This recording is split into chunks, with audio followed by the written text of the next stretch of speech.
Currently on display at the West Loop campus is an art show with the tricky name Third Places and Vanishing Spaces Between. Well, first I would say I'm an art historian.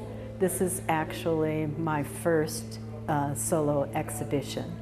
I have had some artwork that I've submitted in juried shows, but this is the first time I've put an entire show together. So, to tell you a little bit about this exhibition, it is inspired by work done by Ray Oldenburg, who wrote a book called The Great Good Place.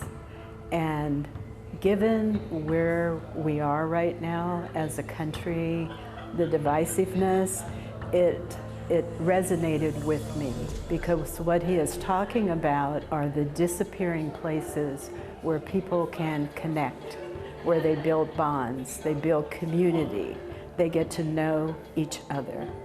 And our cities, our urban planning, really isn't about bringing people together. It's about moving cars.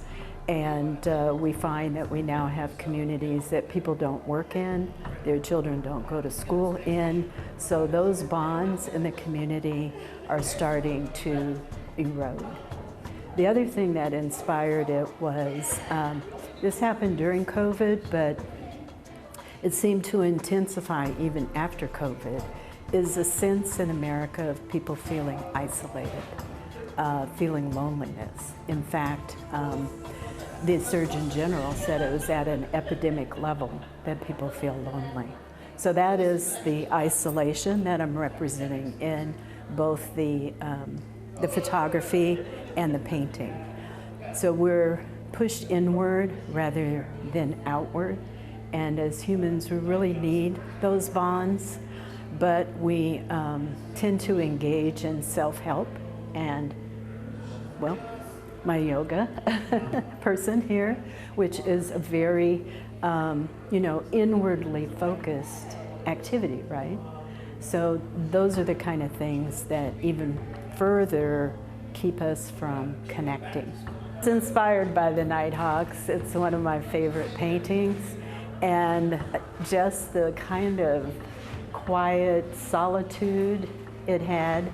And I thought, but now that has changed. So what would that look like as a contemporary piece? And I came up with, together apart, because we're together, but we are on our phones, we don't connect. This is Oldenburg's idea, which I think provides us a good framework to think about where do we spend our time. So the third place is the place where you do connect, where you do get energized, that community that you have that knows your name, and there's no other agenda other than connecting and spending time with each other. So that is a third place, different from the first place, which is home, and the second place, which is work. For HCC Beat, this is Randall Williams.